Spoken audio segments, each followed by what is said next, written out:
Hai subscriber, selamat datang di channel YouTubeku. Perkenalkan, namaku Gozali Ali Mustafa. Udah lama banget nggak upload video di YouTube depan kamera kayak gini. Terakhir kali aku bikin konten itu YouTube gaming. Iya, cuma 3 episode, nggak lanjut. Ya, itu waktu tuh gamenya game Outlast kalau nggak salah.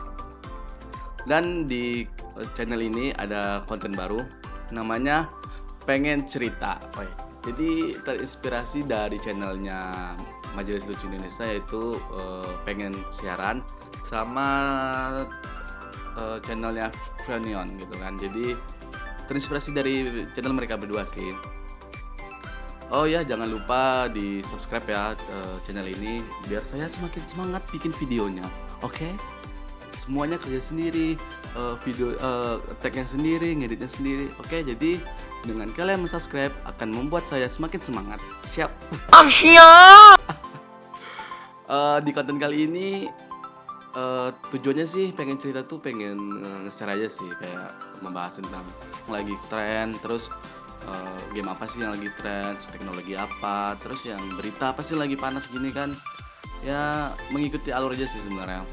Dan di konten pertama ini aku mau membahas tentang faktor-faktor apa yang penyebab kematian ikan cupang. Karena menurutku sih tahun 2020 ini gara-gara Darwin kan kontennya Darwin di cupang yang kemarin sampai 50 juta yang nontonnya tuh. Jadi ikan cupang tuh lagi naik-naiknya gitu untuk dipelihara gitu, mau kan kalangan anak-anak, remaja, dewasa, bahkan orang tua pun memelihara ikan cupang gitu. Tapi kan sedikit orang yang tahu cara merawatnya, mungkin masih bingung atau gimana sih cara merawatnya, atau faktor-faktor apa aja sih yang membuat ikan cupang itu bisa mati gitu kan. Jadi di konten kali ini aku akan membahas itu, faktor-faktor penyebab kematian ikan cupang. Yang pertama sih itu kondisi air yang buruk. Di sini bukan kondisi air yang kotor ya, tapi buruk dalam arti seperti kondisi air yang beracun. Seperti misalnya air itu bersih, tapi mungkin tercampur dengan racun, misalnya racun deterjen atau ada zat kimia atau zat apa gitu yang mungkin kalian nggak tahu, kalian nggak sadar sudah tercampur selama itu. Jadi itu bisa menyebabkan ikan tuh langsung meninggal gitu kan, langsung mati gitu kan. Terus sarannya sih untuk memelihara ikan cupang tuh minimal ya, wadahnya itu harus 3 kali panjangnya dari si ikan ya, minimal sih ya setengah meter atau lebih bagusnya 1 meter gitu kan, biar lebih leluasa. Jadi kalau misalnya kalian letak di wadah kayak mangkok gitu, toples lah, toples gitu kan, kalau kalian masuk ikannya, misalnya airnya itu beracun, bisa kemungkinan racun itu cepat menyebar karena kondisi toplesnya tuh kecil, jadi sangat cepat. Tapi misalnya kalian letak ikan cupangnya di dalam wadah yang besar, bisa kemungkinan racunnya tuh lambat untuk menyerang si ikan gitu kan. Bisa jadi kita sudah sadar kalau ikan ini beracun gitu kan. So siapkanlah wadahnya minimal 3 kali panjang dari si ikan, biar juga si ikan lebih leluasa dan lebih sehat lagi.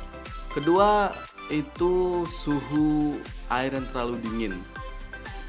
Kan ikan cupang ini kan berasal dari Asia Tenggara ya, termasuk Indonesia juga gitu kan. Jadi ikan cupang ini nggak cocok untuk air yang sangat dingin gitu kan. Tapi sih ada kalanya sih ikan cupang tuh ada kalanya sih di iklim di Indonesia ini berubah. Kadang iklimnya dingin, iklimnya panas. Ya musim pancaroba gitulah. Tapi kalian nggak perlu khawatir. Kalian juga nggak perlu sih beli ada tuh suhu alat pengukur suhu gitu, alat pengatur suhu untuk ikan. Kalian nggak perlu beli itu sih, karena hanya perlu kalian menyiapkan ekstrak daun ketapang pekat. Ya udah, itu aja cukup kok untuk menghangatkan airnya. Yang ketiga ini sangat, menurut aku sih sangat banyak orang yang melakukan atau kesalahan dalam memelihara ikan cupang gitu kan. Karena yang ketiga itu yaitu pakan terlalu banyak dan tidak higienis, tidak bersih gitu. Karena kalau kita terlalu ngasih makan banyak juga salah, terlalu sedikit juga salah. Idealnya sih 1 sampai 2 kali sehari itu sih udah cukup. Misalnya kalian kasih makannya pagi nih jam 9, ya mungkin kalian ngasih makan lagi ke malam sih jam-jam 7 gitu. Dan juga jangan terlalu banyak, karena ketika ikan itu muntah atau kekenyangan, dia tuh bisa meninggal tuh lah, menyebabkan faktor dia meninggal gitu kan, mati ikannya.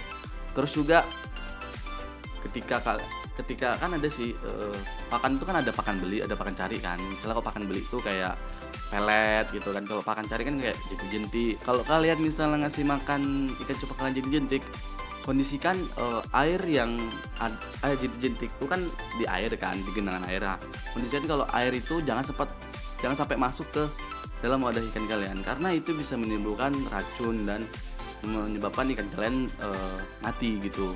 Maka dari itu ya harap dipisahkan dulu atau disaring pakai saringan tuh, terus baru kalian masukkan ke tempat wadah ikannya. Terus ada kondisi ikan cupang yang obesitas. Obesitas. Aku bayangin aja udah lucu sih, ikan obesitas gitu kan. Perutnya gendut, malas. Jadi ada kondisi itu ikan tuh kekenyangan atau gemuk dan obesitas.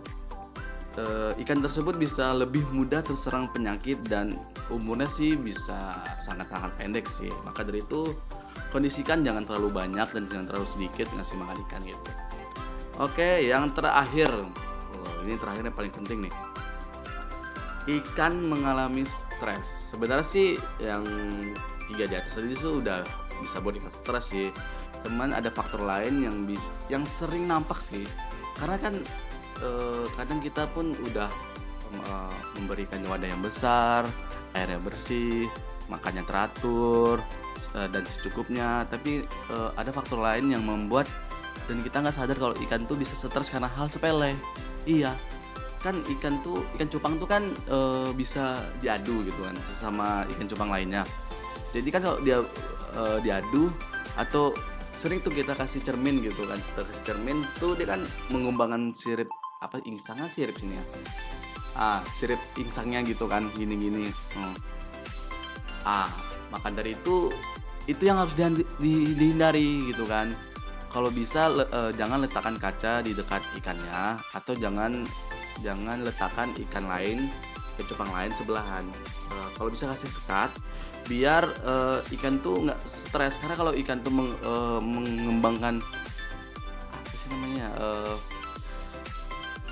insang atau sirip sih gini ya, yang di dekat kepala tuh, dia tuh akan mengeluarkan tenaga yang ekstra. Maka dari itu jangan didekatkan sama kaca dan sama ikan yang lain, bisa jadi ikan lain bisa stres gitu. Ciri-ciri ikan stres tuh bisa dilihat sih, mudah banget. Salah satunya yaitu dia tuh nafsu makannya berkurang, ya bukan diet ya, tapi nafsu makannya berkurang. Kedua yaitu ikannya tuh sering di dasar wadah. Kalian pernah nggak sih nengok, kalau kalian nengok ikan tuh kayak diem aja gitu di dasar wadah, padahal kita udah ketok-ketok di kacanya, tapi nggak ada ekspresi itu, nggak ada tindakannya gitu, cuman diem. Tuh bisa jadi ikan kalian itu stres. Dan yang terakhir ciri-cirinya itu yaitu tidak aktif bergerak, padahal udah kalian pegang-pegang nih dalam airnya, nih, tapi dia responnya aduh enggak lah, males gitu kan, capek gitu. Itu bisa jadi ikan kalian tuh stres. Maka dari itu kalian tuh harus ekstra sih mengawasinya, karena ya ikan kecil, jadi sangat rentan gitu kan, sangat rentan untuk dia stres, dia sakit gitu kan. Oke, segitu aja sih. Faktor-faktornya ada 4 sih. Pertama, jaga kebersihan air, terus jaga makan, suhu air yang terlalu dingin, hati-hati. Itu aja sih yang bisa saya sampaikan karena ya ini menurut opini saya ya, karena ya saya juga sering sih apa merawat dulu dulu sering sih waktu zaman-zamannya masih sekolah menengah, sekolah dasar, karena dulu lagi zaman-zamannya ikan-ikan cupang diadu kan, sampai-sampai ada yang mati karena diadu, atau diadu yang kalah kalah ambil ikannya gitu kan. Ya dari opini saya sih, karena ya mau gimana pun ikan itu kan makhluk hidup, ya harus kita jaga. Kalau kita udah berniat untuk membelinya ya harus bener-bener kita jaga, kita kasih makan, kita rawat, kita kasih tempat yang layak untuk ikannya gitu. Oke guys, terima kasih udah menonton video ini. Semoga kalian suka dengan informasi yang saya berikan. Jika ada kritik dan saran untuk saya, bisa kalian tulis kolom komentar. Atau jika kalian ingin tahu info apa lagi sih tentang apa yang lain, bisa kalian request di kolom komentar, atau kalian di DM di Instagram saya, yaitu @gge_hm. Oke, sekian dari saya. Jangan lupa like, comment, and subscribe. See you next time. Shoo.